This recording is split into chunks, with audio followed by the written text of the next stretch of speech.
The Green Room at Lift Vancouver is brought to you by Cloud9 Cannabis Coaching. If you have suffered from anxiety, chronic pain, or depression, like I have, you know full well how debilitating it can be.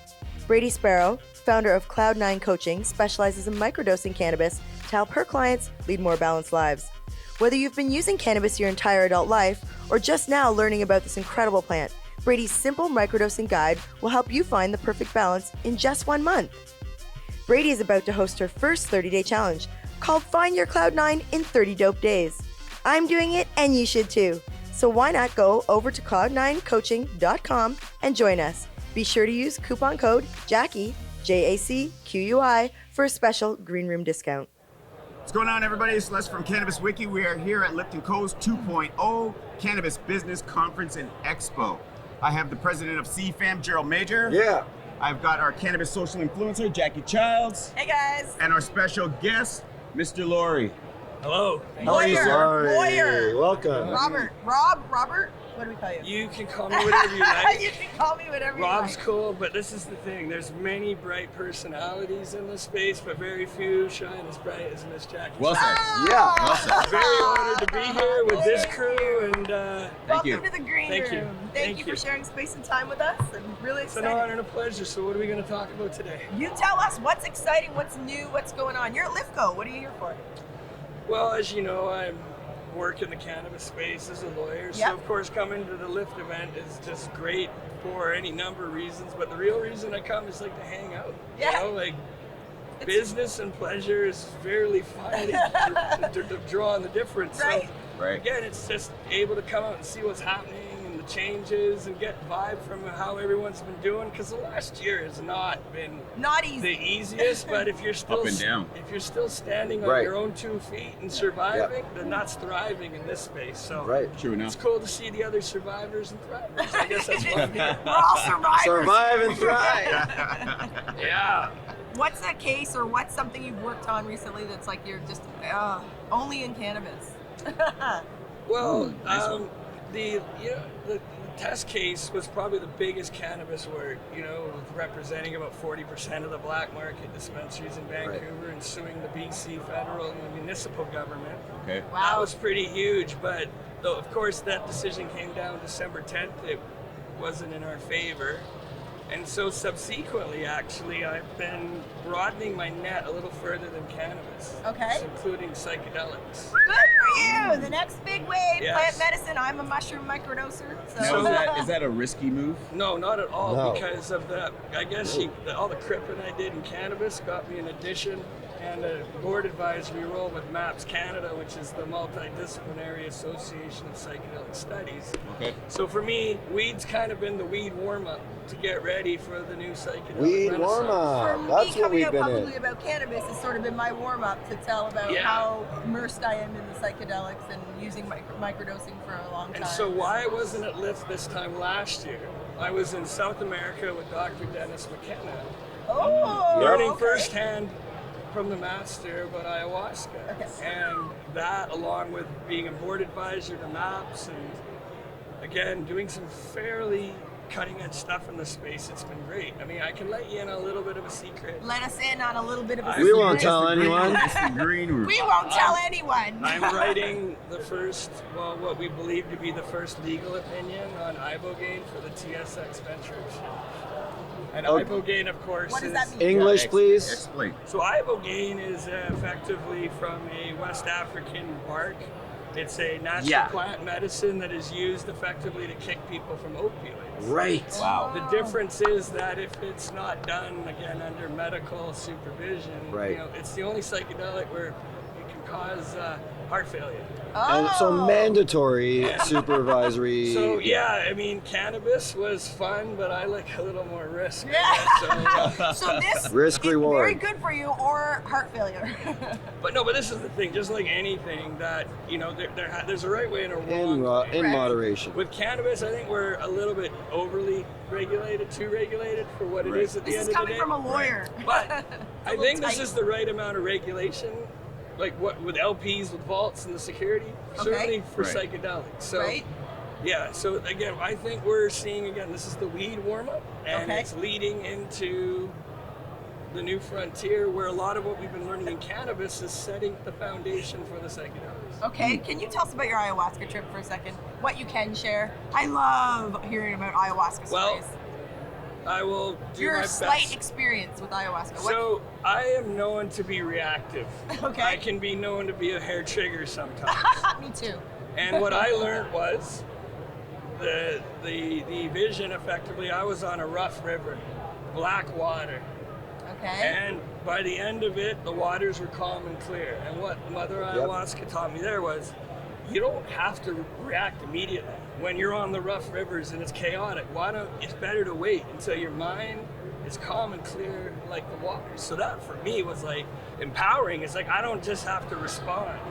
Right. I can wait, master the emotions, and then Master the respond. emotions. Okay. So that for me is something like you're not gonna learn without an experiential experience, and it's led to some pretty serious changes in my life. When I look a year later, how much better my life is because of identifying and making better decisions. Wow. So what was it that made you look into yourself to do something? Like, why did you think, you know what, psychedelics, Right. ayahuasca, why is this for me? The truth is that I was at the Spirit Plant Medicine Conference last year in November, 2018, and Dennis McKenna walked up to me, and I've been known to do a good McKenna impression. He's like, I hear you're a good lawyer. You come highly recommended for MAPS. Do you have 30 minutes? I want to tell you about my McKenna Academy. And I incorporated the McKenna Academy of Natural Philosophy, and the other founders, and I was honored to be asked, but the other founders include Dennis McKenna, Wade Davis of National Geographic, Resident Explorer fame, Paul Stamets, Peter Van der Hayden of Cygen, and a handful of others. So that's how Dennis McKenna saying, I hear you're a good lawyer. I want to tell you about what we're doing, and then I need you to come down to South America to in experience January. what we're doing. So if I learn anything about what I learned about ayahuasca is the next time I go, I'm going to need way more time to properly prepare a diet. But when Dennis McKenna says, I need you down in South America, you go. Well, why wouldn't you? And I explained to my wife, I was like, I want to go do this with Dennis Before McKenna. the baby or after the baby? Oh, this is between baby 1 and baby 2. So baby 2 is going to get the new enhanced. My wife said to me, well, she recognized like who Dennis McKenna is. He's the expert. Right. All she said, leading expert, and all she said was, well, be responsible, make sure you got a will before you go.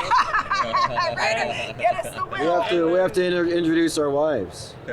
We have to introduce our wives. Well, I'll be having that conversation soon. Honestly, I've taken someone with the belief that only losers in high school smoke weed to now wanting to do a PhD in public health. So that's changed, buddy. I think that's great. That's changed. Amazing. So do I. Yes. Yeah. Well, that's just the truth being hidden from everybody. I agree with that analogy, and I think of it a lot like the blinders have been on for 90 whatever years of prohibition. Yeah.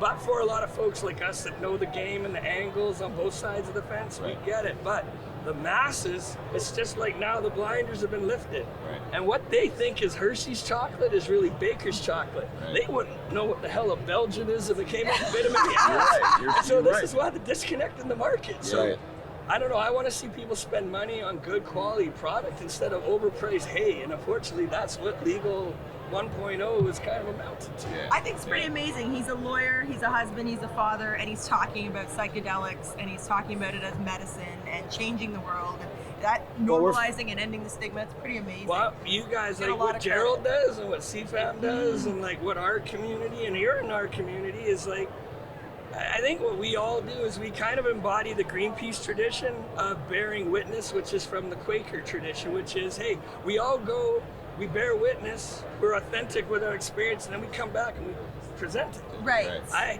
tend to present mine to police and courts and government, tough, but municipal authorities, but it's, again, you gotta know and bear witness so that they can make the right decision.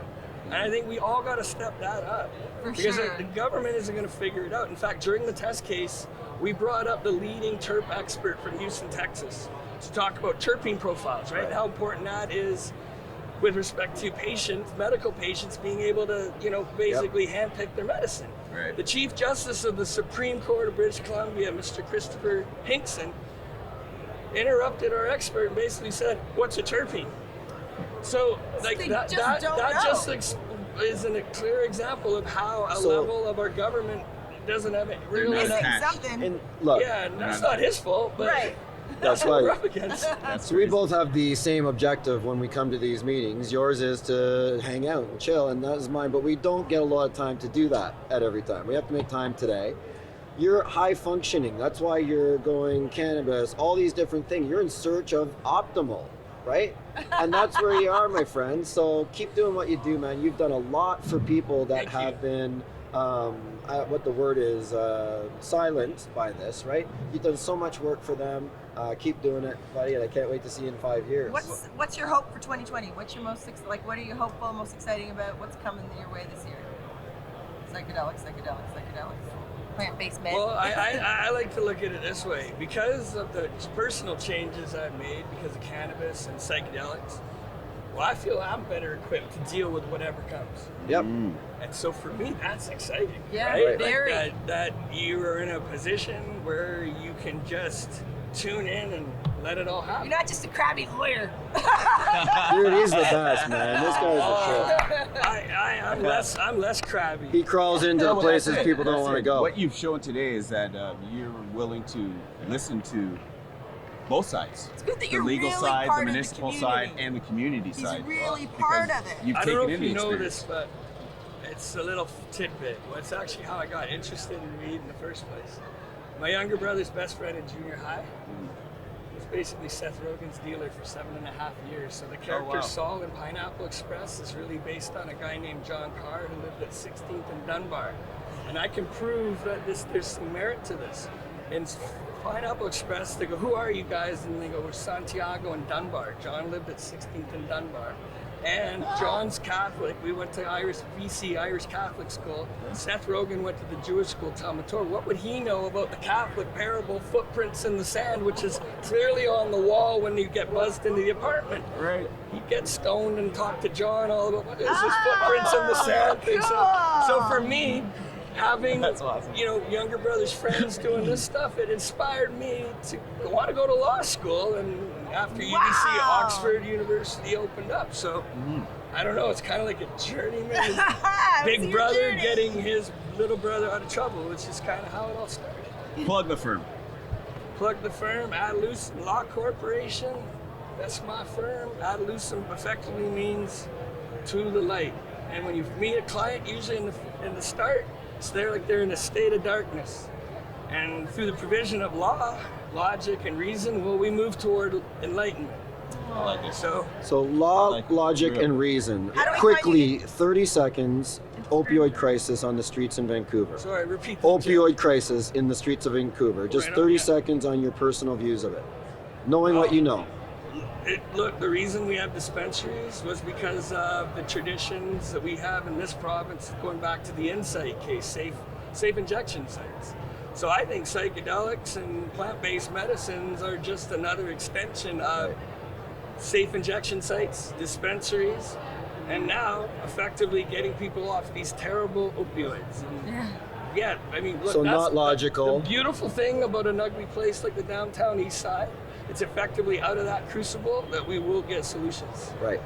So thank goodness that we Well have said. this crisis, because we wouldn't be able to justify Right. our actions if there wasn't. So there's purpose to it. Well said. 100%, Gerald. Where can we find you? Twitter, Instagram, Facebook. I've never tweeted. Good for you. That's what I'm going to probably do in 2020 is Might be tweet. why I like you so much. He's never tweeted. and the irony is I haven't updated my webpage since 2014. I'm about to relaunch it, but it's like if you know me or you're in the scene, know you now. where to find me. Yeah, man. Yeah, if you can find me and you can hire me, then maybe you can retain me. Guys, you hear that? Where cannabis talk is always fresh and a little bit sticky. Keep it locked to Cannabis Wiki, the Bye. green room. Peace. We're out.